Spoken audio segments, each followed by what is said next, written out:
I ain't gotta prove nothing to nobody else.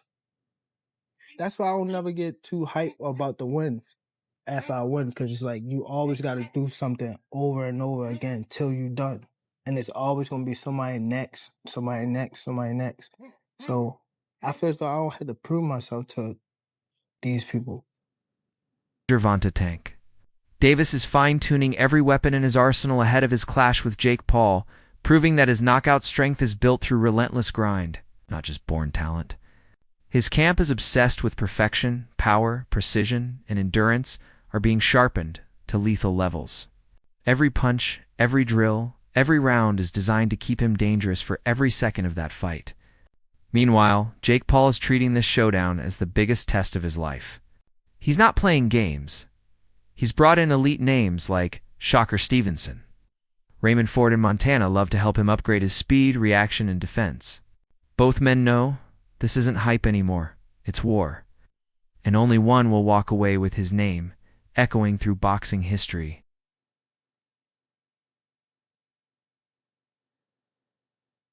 So that's boxing at its finest right there. You heard it. They said it. Make that bet. Everything on the line. You know, that's old school right there. Training is a brutal combination of power and punishment. He knows what it feels like to take a hard shot. That's exactly why he's building his body to absorb and return twice the force. His focus on core strength, balance, and durability is what keeps him explosive even in deep rounds. Every drill tests his stability. Every movement trains his body to deliver thunderous impact without losing rhythm. In his gym, there's no comfort, only sweat, pain, and focus. Davis's conditioning isn't just physical, it's mental armor. He's preparing for the storm Jake Paul thinks he can bring. Ready to prove once again that discipline beats hype every single time. Ain't nobody break box. Man, boom on that last brick. I got him. We take this. Yeah, I felt it. Good, perfect. That was your best rep. Come on. Come on. Jake Paul. 2 is deep inside his training camp, pushing his body beyond its limits for the most dangerous fight of his career. He knows Gervonta Davis is not like anyone he's ever faced before, faster, smarter, and far more unpredictable.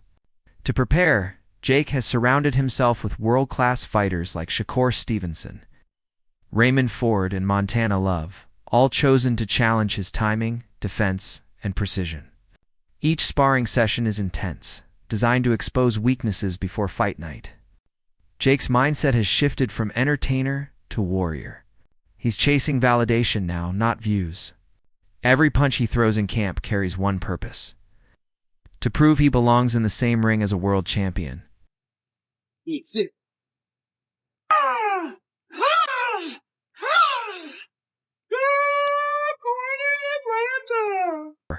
For Gervonta Davis, his journey in boxing is a story of grind and greatness.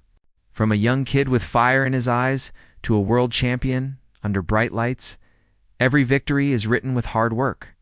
His trainer, Calvin Ford, has watched him grow through endless hours of discipline and sacrifice. Ford says the glory fans see on fight night is just the surface. Behind it are years of pain, sweat, and silent battles. Davis's rise wasn't luck. It was earned through unbreakable dedication. As the world debates his fight with Jake Paul, Davis stays focused, not on noise, not on fame, but on adding another statement to his legacy. Man, it's just so much stuff. And me and Kenny was sitting there talking about it, and the majority of it is when he was little. We talk about all the stuff when he was little, and he started laughing like, dang. When I get by myself, I always try to like think about like back in the day something like that. But we can tell. I just noticed that just now, me talking about it. But when I get by myself, I be trying. No, we can tell. When I listen to your interview, I like listening to your interviews that you do, and I can tell when you reflect back on certain things. You can see it. You can see it. That's when I think you at your peace, and you start reflecting back, and you talking when about he say something that we told him a long time ago. And I said, damn, we like, damn, he did remember that. Yeah, he remember that shit. I see Brody been calling you a little bit. Yeah. I mean, you know, as far as on the what you call it, trying to fight. Veteran trainer Abel Sanchez views this fight as a rare blessing for Davis, a moment where boxing finally pays him back. He says most fighters dedicate their entire lives to the sport, sacrificing their youth and health, yet struggle financially. But this time, things are different. This matchup with Jake Paul promises generational reward, the kind that changes lives. Sanchez believes Davis has earned this stage. Even if no title is on the line, the opportunity itself is priceless. For once, the sport that demanded everything from Tank is about to give something back, and Sanchez says, Davis deserves to take it with pride. Fight fan, I don't like the fight, but as a coach, I think it's a good move for Tank Davis. I mean, I've seen too many kids go out of this sport with not a cent in their pocket, and I think that if Tank Davis takes advantage of a big payday like that, I think it's a ridiculous fight as far as a fight fan. But as a coach, I understand it. You have to take care of your own. Yeah, well, actually, now that we're talking about it, you're not the biggest fan of it. Fight fans are bringing up like, hey, why did he go this way when there's Lamont Roach? Like, look how close that fight was. There was a draw. We were expecting a rematch in that fight. Yeah, well, What's happening here? As much as we hate it, it hasn't become really a sport. It's become a financial sport. So he took it because it's 5, 6 times more than he's going to make with Lamont Roach.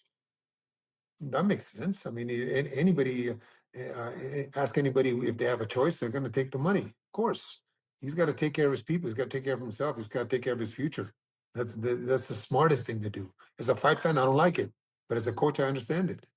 Yeah, no, and I think anybody in that position, like, we gotta like put ourselves maybe sometimes in that same situation. And I think Absolutely.